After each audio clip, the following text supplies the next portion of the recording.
Announcement. No ceremony. Just a sudden flight and a wave of unanswered questions.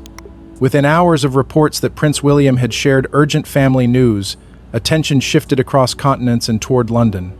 Palace watchers noticed the silence first, then the movement. And when Harry's travel reports surfaced, the question was no longer whether something had happened inside the royal circle, but why timing suddenly mattered. Before we go deeper into what this really means for the royal family, make sure to subscribe so you don't miss a single update. What transformed a routine news cycle into something far more intense was not an official statement, not a palace appearance, and certainly not a public address. It was the absence of all of those things. Reports began circulating that conversations had been taking place behind closed doors among senior members of the royal household. No confirmed details emerged. No formal explanations followed. Yet within hours, public attention, ineptitude, accelerated in a way that felt familiar to anyone who has watched the monarchy through periods of uncertainty. For years, the modern royal family has operated on a principle that silence creates stability. When pressure rises, statements become fewer, appearances become more measured, and private discussions stay private. But observers of royal affairs have long argued that there is another side to that tradition. Sometimes silence does not calm speculation, it fuels it. According to widespread reporting and public discussion surrounding renewed family contact, questions quickly shifted away from protocol and toward relationships. Why now? Why this timing? Why would reports of urgent family conversations suddenly coincide with renewed attention on Harry and London? That was enough to reopen every unresolved chapter people thought had already been written. Almost immediately, competing interpretations began to emerge. Some believed the reported travel carried emotional significance that moments of uncertainty have a way of cutting through years of distance and disagreement. Others interpreted it differently, suggesting that royal timing is rarely accidental, and that movement inside the institution often reflects pressures larger than personal reconciliation. And that is where the story became larger than one journey. The public conversation turned toward the structure of the monarchy itself. Every generation of the royal family faces moments where private concerns become impossible to separate from public duty. Family relationships become national discussion. Ordinary decisions become symbolic acts. A meeting becomes a headline. A flight becomes a statement. Commentators began drawing comparisons to previous periods of uncertainty not because circumstances were identical, but because the pattern felt recognizable. Reduced visibility, increased speculation, intense attention on succession, continuity, and responsibility.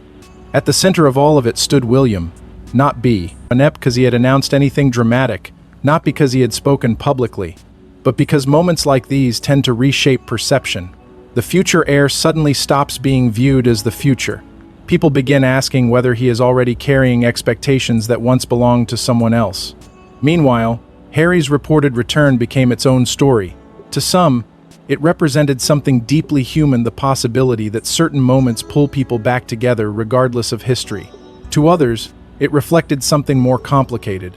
A reminder that in royal life, personal decisions rarely remain personal for long.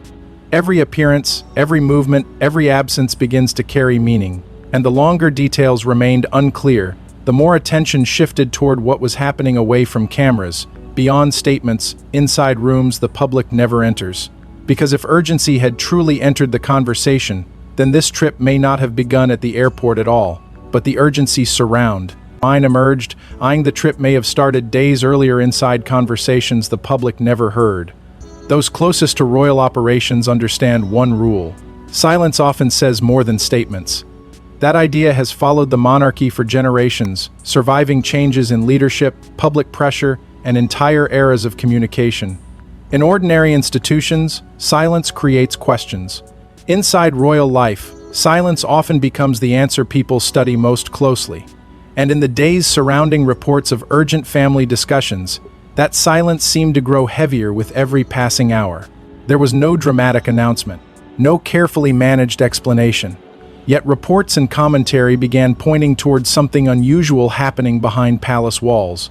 Royal correspondents spoke cautiously. Comment sections accelerated. Analysts began returning to familiar language, private consultations, internal conversations, restricted circles, measured responses. No confirmed details emerged from those discussions. As An emerged S, and that absence became the story. According to widespread reporting and public interpretation, private meetings involving senior royals had allegedly taken place during a period already marked by heightened attention on continuity and family responsibility. Whether those conversations were procedural, personal, or entirely unrelated to public speculation remained unclear. But uncertainty rarely slows attention around the monarchy. It amplifies it. Questions began multiplying. What triggers a private consultation at that level? Why does communication narrow instead of expand? And perhaps most importantly, when senior figures move quietly, what exactly are they trying to protect? Royal history offers examples that keep those questions alive. Moments of transition inside the institution have often unfolded privately long before becoming publicly understood. The pattern itself became part of the intrigue. Discussions happen. Appearances shift. Schedules adjust. Public explanation arrive. ICS later, sometimes much later. That historical memory shaped the reaction this time. Observers were not simply reacting to reports of meetings. They were reacting to what meetings inside the monarchy tend to represent. The crown has always carried two realities at once: a family navigating private pressure and an institution expected to project permanence. When those realities collide, internal conversations suddenly feel larger than the people having them. And this was where another layer entered the story. Commentators increasingly framed the moment around succession not as an immediate event, but as a broader pressure that shadows modern royal life. Continuity, stability, responsibility. These are words repeated often around the institution because they carry expectations that extend far beyond individual personalities. The challenge, many argued, is that succession is never only about titles. It changes relationships. It changes how decisions are interpreted. It changes how every month, inside the family is understood. Reports of consultation quickly became reports of preparation. Not confirmed preparation for any single event, but preparation in the broader sense, the kind institutions rely on when uncertainty becomes impossible to ignore. At the same time, the gap between media narratives and official communication widened. Headlines pushed urgency. Commentators searched for patterns. Public discussion filled empty space with interpretation. Meanwhile, official channels remained measured and restrained, and that contrast created tension. Because people rarely stop asking questions when information becomes limited. They start connecting dots instead. Every delayed comment becomes meaningful. Every schedule adjustment becomes analyzed. Every appearance or absence begins carrying emotional weight. What had begun as speculation around private conversations was gradually transforming into something larger. A conversation about leadership itself. And as a tension company, Antinude shifting through layers of silence, tradition, and expectation, one figure increasingly moved into the center of public focus, not because of what he had announced, but because of what many believed moments like this were designed to reveal. Then attention turned to William not for what he said publicly, but for what insiders believed he was preparing. For years, William was portrayed as the future. Suddenly, some wondered whether he was being asked to act like the present. That shift did not arrive with a speech or a declaration. It arrived quietly, through expectation. The kind that forms when public attention begins moving ahead of official timelines. The kind that appears when uncertainty enters the conversation and people instinctively start looking toward the next steady figure in line. The monarchy has always depended on continuity. Not speed, not reaction. Continuity. The idea that even during difficult periods, the institution remains larger than any one moment, but concerning. Continuity creates its own pressure because someone eventually becomes responsible for carrying it, and in recent years, public perception around William has changed in ways that go beyond appearances or ceremony. There was a time when his role felt comfortably distant in the public imagination, important, certainly, but still positioned as preparation. The next chapter, the long horizon. Yet moments of uncertainty have a way of changing timelines without officially changing anything at all. Suddenly people stop asking what comes next. They start asking who is already holding things together. That question seemed to follow William into every appearance, every engagement, every moment of visibility. Not because of dramatic gestures or carefully delivered messages, but because people began interpreting restraint itself as leadership. Public attention shifted toward details that might otherwise go unnoticed. A pause, a measured response, a schedule maintained, an appearance completed. None on for those things prove anything. Yet during periods of heightened attention, people rarely analyze events alone, they analyze meaning. Commentators and observers increasingly discuss the weight attached to William's position. Not legal authority, not formal change, something more difficult to define: expectation. The expectation that he represents stability. The expectation that calm must be projected even when uncertainty exists. The expectation that private emotions remain private while public confidence remains public. That burden is rarely discussed directly because it sits at the center of royal life itself. Continuity requires discipline. Duty requires restraint. And leadership inside institutions often means carrying questions you cannot answer. This is where the tension became more personal. Because beyond titles and headlines, there remains a family inside the institution. A son, a father. Roles that exist alongside expectation, not outside of it.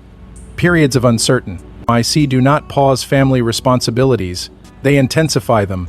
People began reflecting on what leadership actually means in moments like this. Is it visibility? Is it reassurance? Is it simply remaining steady while speculation grows louder around you? No one had clear answers, but public interpretation moved quickly. Some viewed William's increasingly central presence as evidence of preparation.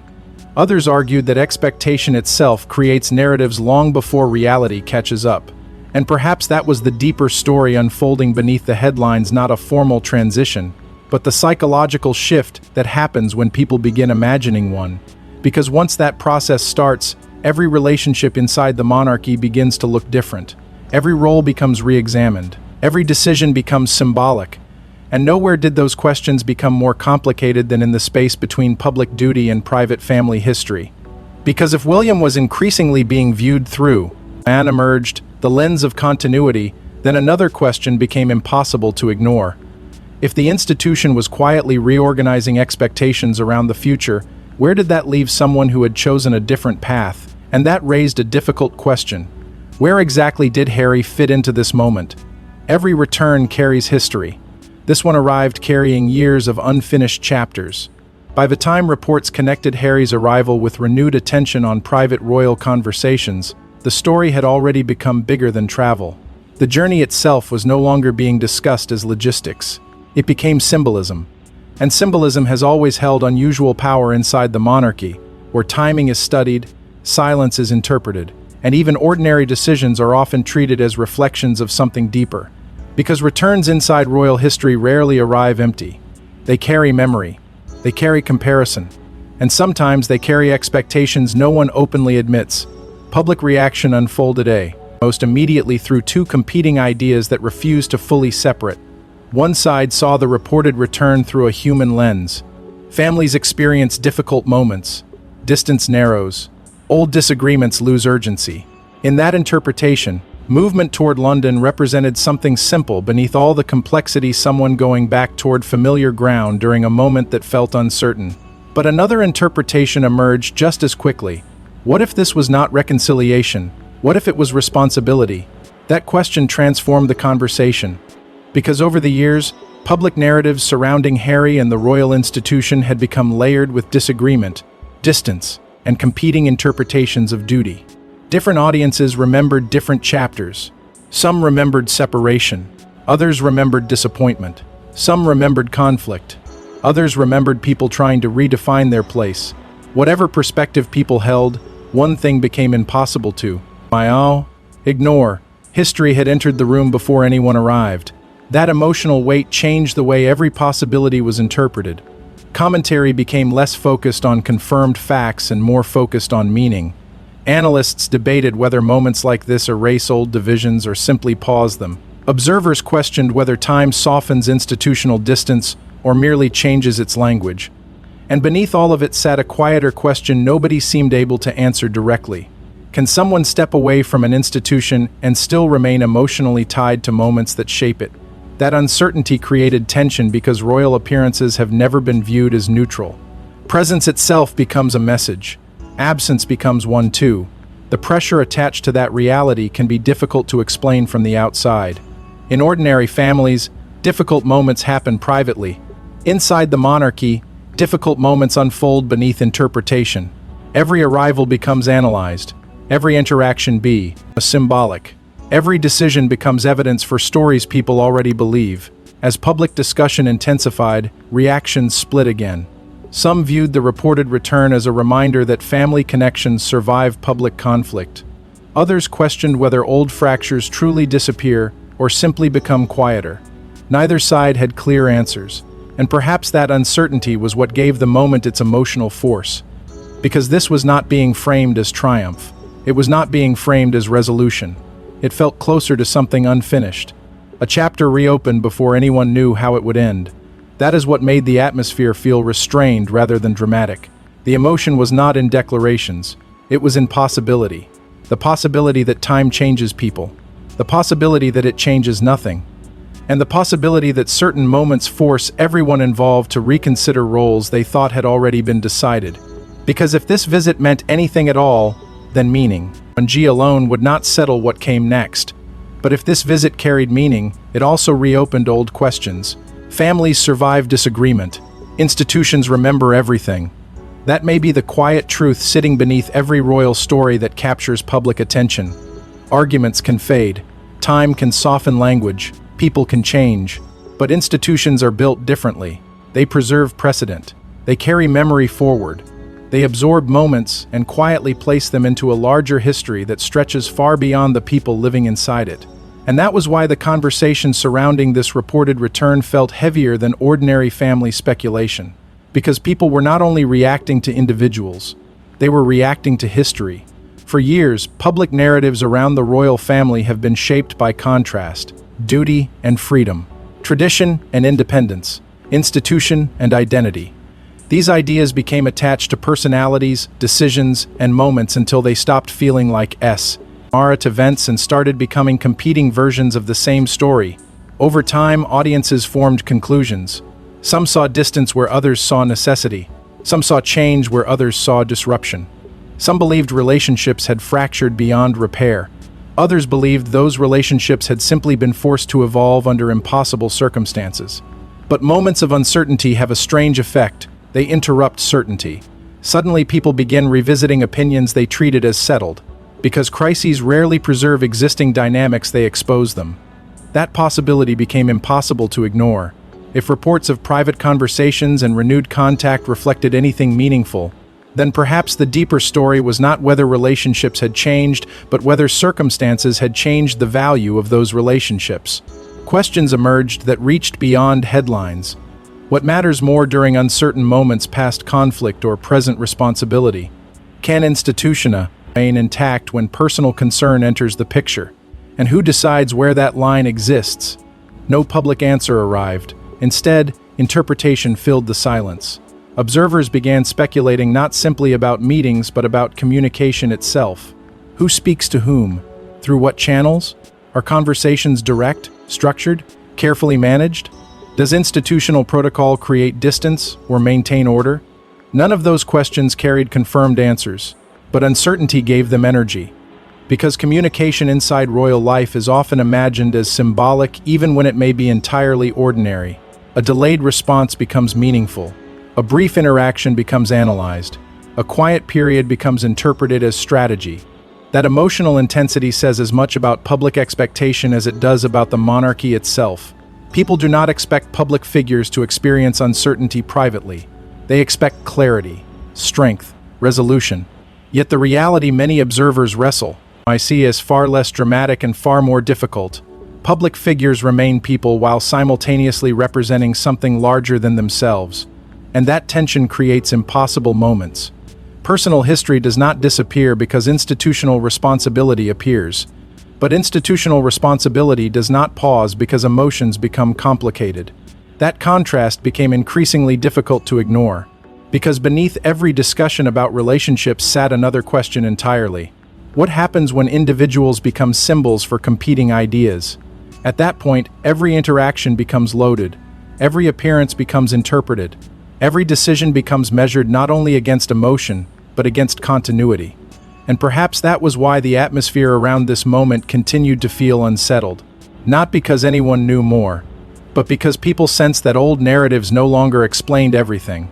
Because if private conversations were happening, If expectations were unshifting, if roles were quietly being reconsidered, then perhaps this was no longer simply a story about family at all. Yet observers believed something larger than emotion was unfolding. Moments of uncertainty often force institutions to reveal what matters most. That has always been part of the monarchy's paradox. In stable periods, tradition feels ceremonial. During uncertain periods, tradition becomes infrastructure. What once appeared symbolic suddenly begins carrying practical weight. Ritual becomes reassurance, continuity becomes language, and expectations that once felt distant become immediate. That was why public attention had gradually shifted away from individual moments and towards something larger. People were no longer asking only what had happened. They were asking what moments like this reveal. Throughout modern royal history, periods of transition have rarely announced themselves clearly in the beginning. Public understanding usually arrives afterward, once events have already settled into history.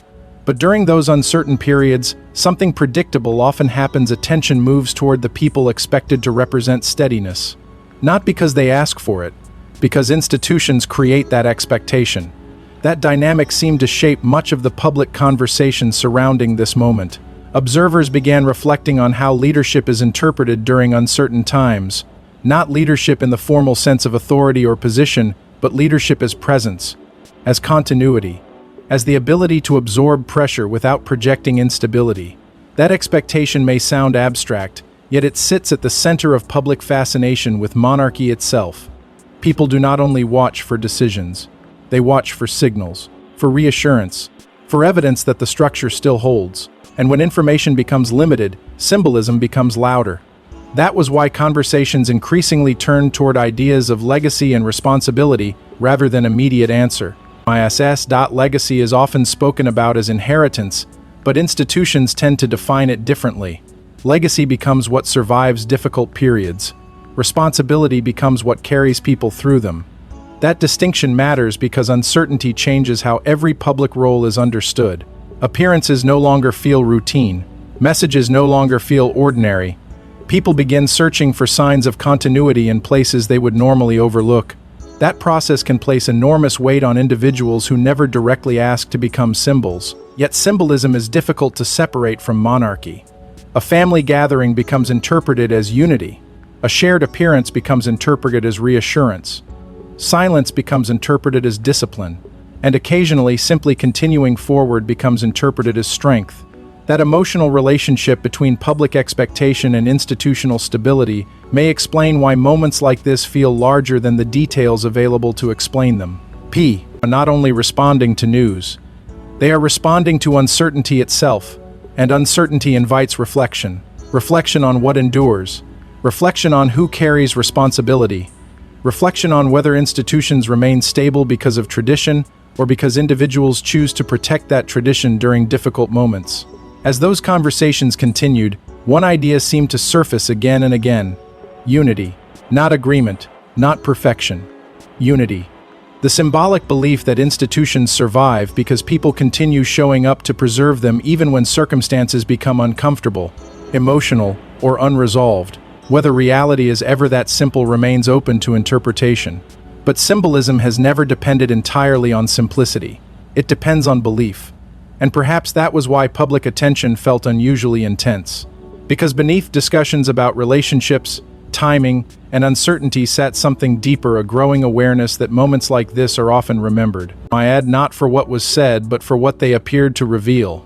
And once people begin thinking in those terms, another question slowly enters the conversation. A question few people rush to ask. A question that changes the meaning of everything around it. And then came the question nobody wanted to ask out loud. The loudest stories rarely begin with announcements, they begin with absence. That may be the lesson hidden beneath nearly every major royal moment people later describe as historic. Rarely does change arrive with a clear declaration. More often it appears quietly. A postponed appearance. A shift in attention. A conversation that never becomes public. A feeling that something has changed before anyone can explain what that change actually is. And by the time people realize they are watching a turning point, they are usually looking backward, trying to identify where it truly began. That was the strange atmosphere surrounding everything that had unfolded. Public discussion had me, IFed through urgency, relationships, responsibility, and symbolism. But beneath those larger conversations sat another reality. Most of what shapes institutions is never fully visible. People tend to remember outcomes. They rarely see process. They remember announcements. They rarely remember hesitation. And in royal life especially, the most important movements are often not dramatic at all. They happen in private conversations, in reassessments, in moments where expectations quietly change. That tension created an unusual contrast between public attention and institutional reality. Outside observers searched for immediate meaning. They wanted signals, conclusions, emotional clarity. Headlines rewarded certainty. Discussion rewarded momentum. But institutions rarely move at the speed of public emotion. That disconnect matters because attention naturally treats every moment as permanent. History rarely does. A difficult week becomes a forgotten footnote. A quiet decision reshapes an entity. Decade. That possibility seemed to linger over the public conversation. What if people were focusing on the visible moment while missing the slower changes happening underneath? Because temporary moments create noise. Lasting change creates structure. And those two things do not always arrive together. That realization gradually shifted attention toward another theme that had quietly followed the entire story from the beginning. Trust, not trust in the dramatic sense. Trust in the institutional sense. Trust is continuity. Trust is confidence. Trust is the belief that difficult periods can be absorbed without breaking what came before. Once that idea entered the conversation, everything became more complicated. Questions emerged about whether difficult periods strengthen relationships or simply expose where trust already existed. Questions emerged about whether public reconciliation and private confidence are the same thing. Questions emerged about whether institutions rebuild through communication or through consistency. No single answer appeared. Instead, competing expectations formed around the future. Some imagined renewal. Some imagined distance becoming permanent. Some believed uncertainty naturally creates opportunities for reconnection. Others believed uncertainty only reveals realities that already existed.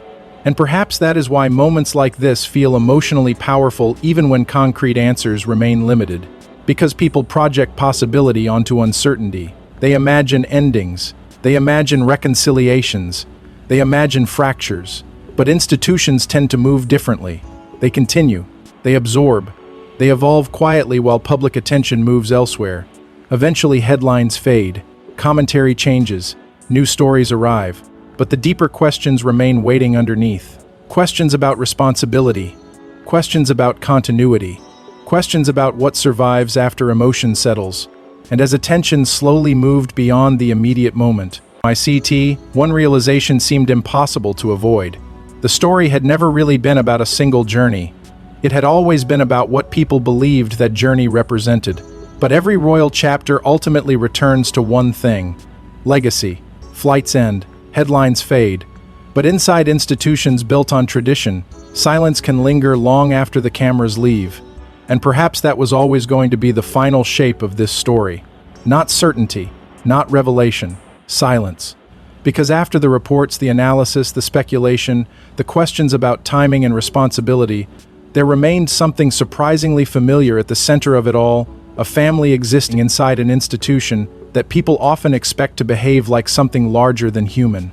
That expectation creates a difficult contradiction. People want tradition, but they also want emotion. They want continuity, but they also want explanation. They want stability, but they search constantly for signs of change. And when those expectations collide, every quiet moment begins carrying meaning it may never have intended to hold. That tension followed this story from beginning to end. A reported journey became a symbol. Private discussions became public interpretation. Questions became narratives. Narratives became conclusions. Yet somewhere underneath all of that movement sat a reality that never completely disappeared. Much of what people believed they understood remained interpretation. That distinction matters, because reports are not confirmation. Public reaction is not private reality. And institutions, especially institutions built over generations, rarely reveal themselves entirely through headlines. Still, people remain fascinated, not because they expect perfect answers, but because royal stories invite people into questions that feel universal: duty and family, distance and responsibility, identity and expectation. What do people owe each other? What happens when personal history collides with public role? Maesta. Can difficult chapters remain unfinished and still move forward? Those questions resonate because they do not belong only to monarchies. They belong to people. That may explain why moments like this continue capturing attention long after the details become less important. People are not only watching events, they are watching possibilities. Possibilities of reconciliation, possibilities of change, possibilities that beneath protocol and public life, familiar emotions still exist, and yet uncertainty remains. No final statement arrived to explain everything. No defining moment appeared to settle every question. No clear conclusion emerged to divide the story neatly into resolution and consequence. Instead, what remained was something quieter. People returned to their own interpretations. Some saw responsibility, some saw symbolism, some saw distance, some saw hope. And perhaps all of those readings reveal more about expectation than certainty. Because stories surrounding Institutio, INS, often work that way. Their most lasting moments are not always the loudest. Sometimes they are built from pauses, from restraint, from unanswered questions, from brief moments that seem ordinary until people begin assigning meaning to them afterward. That is why stories like this rarely end when public attention moves on.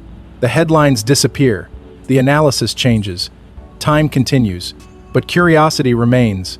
Not because everyone agrees on what happened, but because uncertainty leaves room for imagination. And in that space, people continue returning to the same question: what did any of it truly mean? Maybe that answer was never fully available. Maybe it was never meant to be. Because sometimes institutions protect continuity by revealing less, not more.